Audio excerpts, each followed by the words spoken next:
Здравствуйте, я Ансудоев Михаил Вахаевич, работаю старшим участковым. В течение своей службы, как я понял, да, прежде всего участковый он должен быть психологом, потому что он должен вникнуть в глубокие человеческие взаимоотношения, разобраться в них, понять, кто врет, кому можно доверять, кому нет.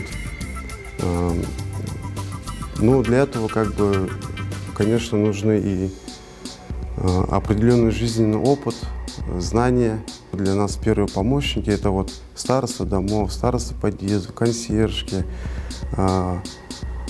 социально активные граждане, просто даже неравнодушные люди, которые действительно переживают за безопасность своего дома, двора. Каждый сотрудник полиции, не только участковый, в повседневной своей работе часто встречает людей, которые негативно настроены по отношению к сотрудникам полиции. И все равно каждый сотрудник, в первую очередь даже участковый, должен этот стереотип сломать. То есть заслужить доверие граждан. Доказать, что ты действительно как представитель власти, что ты не какой-то человек, который просто формально исполняет свои обязанности, а действительно соблюдает закон, защищает права. Конечно, на участке у меня есть люди такие, которые относятся с большим уважением к полиции, доверяют участковому. Как сказала одна бабушка мне,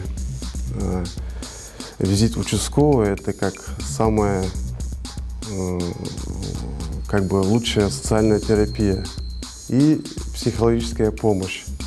Много бывает, что, допустим, где-то кого-то лишили жизни, и родственники, это все, эта атмосфера, это, конечно, тоже очень сильно влияет, но я сказал, что в полиции, вообще в органах внутренних дел, правоохранительных органов служат в основном, конечно, люди, которые эмоциональные и психологически устойчивые люди. В целом, сотрудник полиции, это, не знаю, бывают такие моменты, что людям помогаешь, и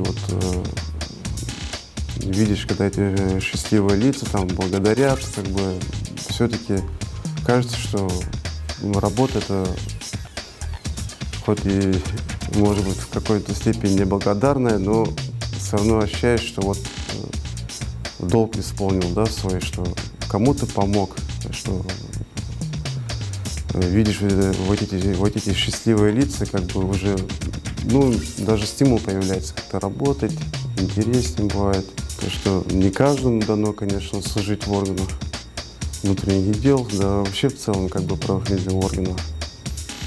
То есть каждому свое. Там, где у него душа лежит, там и должен работать.